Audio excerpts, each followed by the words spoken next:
Hello everybody, and welcome to everybody who's joined me today. Just lately I have found God has been speaking prophetically. He has been speaking through a prophetic word we got sent to us. I had a dream. He's been speaking through the word and what I've been reading, and also what John brought last week about having bigger nets. And the words seem to be about restoring, redigging, rebuilding, everything, the RE words as opposed to the dis words, disappointment, discouragement and things like that. I've been reading Genesis, and I find that in the Old Testament things tend to be outside a physical reality, and that becomes a picture and an example of what happens in a spiritual reality. Just quickly, for example, leaving Egypt and going to the promised land can be a picture of our salvation, and God speaks to this through this so clearly. In the old covenant, the Holy Spirit was upon people, and now He's within people, and there was prophetic words about that in the Old Testament that were borne out in the New Testament. I've been reading Genesis 26, and I got up to the bit about Isaac's wells. Just quickly, I'll tell you the dream. I was digging in this dream, and I was getting nearer and nearer to the house and digging deep, and all this different things I was digging up, like there's half a cabbage, there was some meat with maggots on it. It wasn't very nice. And then as I got near the house, there was this large polystyrene head, and it was just some really strange things, but I think it's about God telling me to dig down and get rid of those things that aren't needed. Isaac's wells. Well, Abraham had dug these wells, and after his death the Philistines had come along and filled them in. They were jealous. They didn't want Isaac to inherit these wells and all the wealth, because Abraham was a wealthy man. But Isaac came along, and in my Bible it's titled The Adventures of Isaac in Gerar, which is good. And I will paraphrase the story up to verse 18. Isaac travelled to where Abimelech was a Philistine king, and God told him to stay there, live as a foreigner, and God's presence would bless him. And God will fulfill the promise He made to Abraham regarding his descendants. Moving on to verse 12, we find that God indeed blessed Isaac. He was extremely wealthy. There were wells there that his father had dug, and Isaac was entitled to them. But as I said before, because of the jealousy, the Philistines filled them up. Isaac refused to go to war. And I just want to read quickly from verse 18. Genesis 26, verse 18 says, wrong place. Isaac reopened and restored the wells his father Abraham had originally dug. The wells of Philistines had stopped up after Abraham's death, and Isaac gave these wells the same names that his father had given them. So he was determined. He would reopen and restore these wells. It took work, but he succeeded. And he renamed the wells the same that his father had named them. So that was a physical reality of what Isaac achieved. So let's bring that into our lives today. Have good things been dug in our lives? Good things perhaps by people in our past, maybe by ourselves. We've dug and dug into God. Maybe by our relationships with others. We've had all these good wells. At the start of our Christian life, we're excited. The water is running clear and free, the water of the Holy Spirit, and we're excited for the future. But then things can come in. They can block up this well of new life that's running in us. Relationships can become blocked and buried under misunderstandings, strife, fear, all those things. Guilt, we can block up wells with guilt. People can say things about us that stop the wells in our life from flowing freely and stop us becoming who God has made us to be. I mean, in my case, I was always the shy one, the quiet one, get the school report, don't you? Must raise her hand in class, must contribute in class. And the more that was put on me, the quieter I became, and I became frozen at the mouth. And I found, as I grew up and started perhaps contributing, people give me strange looks. Well, I thought they gave me strange looks, and that what I had said was just stupid. I probably interpreted that wrong because of all the filling in that had gone in up to then. So I became quieter, and it's okay to be quiet. In a world full of talkers, it's good to be quieter. So you quieter ones out there, that's great. That's great. We need quieter people who will listen. We can't all be the same, but not quiet in as fact as you're paralysed, which I become. And that well was truly blocked up. But it's good to bring these things to God, sit with him and allow him to unblock the wells in us so we become free. So Isaac could physically unblock the well, and that was tangible. So how can we do it?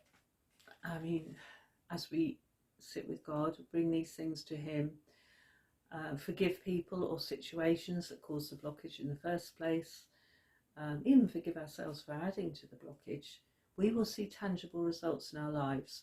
New freedoms will be there, new reactions to people, new joy.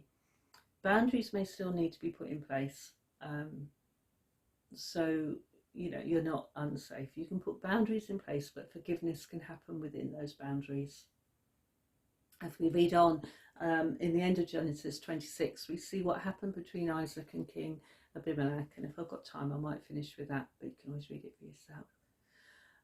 Also, are there any wells in our church that have been filled up for whatever reason? Are there blockages that are stopping us from moving on as a church family? We need to reach out. We can feel that we're being put off, feel that we're being squeezed and there's no room for us as a church, no room for the things we want to do, and we can give in and we can allow the blockages to be put in place, and the things that God has promised over us as a church, we can give up and say, it's just not going to happen. I mean, at times I've wanted to be a llama farmer, give it all up, and just go and be a llama farmer. Now that's fine. If God has called you to be a llama farmer, go and be one. No problema, it says up there. Go and be one and be the best llama farmer you can be. But I don't think that's for me, not now, and perhaps not ever. We have to find out what our calling is and persevere, don't give up. Redig, restore, rebuild. We need to persevere. As individuals, I'm moving on a bit, but together as a church family, we can restore and rebuild. A friend of ours gave us Nehemiah 4 this week, and I encourage each and every one of you to go and read it. It's how Nehemiah rebuilt the walls of Jerusalem with others there. They were working together. So let's not let those wells of whatever we might have filled up in our church family life, let them not get filled up with rubbish. Let's work together for what God has for us, where we are, the restoring what God has put in place. And at times we need to persevere to see God's promises worked out. As individuals, we'll meet people who have been blocked up. We can confidently, if we know his love and freedom in our lives, we can confidently lead them to God. We can show them how God can begin the restoring process in their lives and walk with them through this. It's not all about ourselves. We have to look at ourselves and ensure that the restoring is happening. It's a continual process, I believe. And then look outwards to the church to work together to restore, and to other people we may come across. So we can have block wells in our personal lives, in our church life, and we can see it in other people's lives. Isaac went about restoring the wells, emptying them out of the rubbish. And then God came to him and reminded him of who he was for him. I'm just going to read this. It's Genesis 26, verse 24 to 25. That very night, this was after Isaac had moved his camp to Beersheba, that very night Yahweh appeared before him and said, I am the God of Abraham your father. You will never need to fear a thing, for I am with you and I will greatly bless you. Your children will flourish and succeed because of the promises I gave my servant Abraham. So that is just what Isaac needed at that time. He'd been through a time of restoring the wells, and it must have been hard work. And God came to him and reminded him who he was. I am the God of Abraham your father. And what he was going to do, I will greatly bless you. Your children will flourish and succeed. So God reminded Isaac of his promises, and God will remind us of his promises to us as individuals, us as a church. He is on our case. He is going to restore, rebuild, redig. And we can have God clear out the rubbish in our lives, clear out the rubbish in the church life, clear out the rubbish in individuals' lives, and allow the clean and clear life of the Holy Spirit to flow through us to this thirsty world. And my goodness, isn't it thirsty? It really is. And I think when we come to the end of the coronavirus, there's going to be so much restoration needed. Restoration in people's lives, restoration in families. Oh, how I've longed to hug my grandchildren and my children. You know, I mean, just simple things like that, but also bigger restoration in the church. There's going to be so much needed. At the end of the chapter of Genesis 26, Isaac and Abimelech made peace with each other and made a covenant between them. Later that same day that Isaac had made this peace with Abimelech, Isaac was once again blessed because another well had been found, and he was a blessing. He received the blessing, and he was a blessing to the people around him. So as we walk out this, and that's what it needs, perseverance to walk out. I mean, crumbs, we're in such an instant society, aren't we? I mean, you know, most of my Christmas presents have been bought online. I can click on buy. The money's gone from my bank account, zoomp, as quick as anything. And the parcels come back reasonably quick. I'm still waiting for a few. But it's instant, isn't it? It's instant. We don't have to do much, though technology drives me absolutely nuts. But it's not like that with God, because it's about relationship. It's about growth. And growth is about putting down those roots deep, deep, deep. That deep into the foundations, that when a storm comes, we can just go with it. I mean, if those of you have read reading the Stronger book in your small group, I think it's in that one, that it says about the palm tree, that when it's stormy, its roots go even deeper. So it's firm and secure, and a palm tree can bend over and touch the ground in a strong wind and then spring back up again. But that didn't happen instantly. It happened over years of the palm tree's life, and these things won't happen instantly. We have to sit with God, work with him, allow him to do it, and then walk it out, because my goodness, things can get tough, and they have this year, haven't they?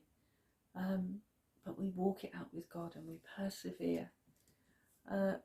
We'll see new ways that we respond to the world, and we'll walk in closer relationship with the Godhead, with Father, Son and Holy Spirit, and we'll find that new joy, and God will restore us, and we will be a blessing. He will bless us and we will be a blessing. So restore those wells. Read Isaiah 26. No. Read Genesis 26. Goodness me. Read Genesis 26. Pray, ask God, where are those wells in my life that have been blocked up? Ask him to unblock the wells, work with him at it, walk it out, Ask people to help you if you need help, because we're not meant to do this alone, even if it has to be help over Zoom. You know, we sometimes have to be inventive nowadays. So yeah, read it, spend time with God, read Nehemiah 4 and think about how you can be part of that restoration, part of the rebuilding, part of the redigging, and let's come out of this time with our relationship with God and with each other strong and firm. So let's restore those vows. I'm talking to myself as much as you. Let's restore these vows for his sake, for your sake, and for the world's sake. Let's take God's prophetic words and just declare them. Move on, trust in him, because he's got good things. He had good things for Isaac. He's got good things for us too. So thank you, and hope to see you all soon. God bless. Bye.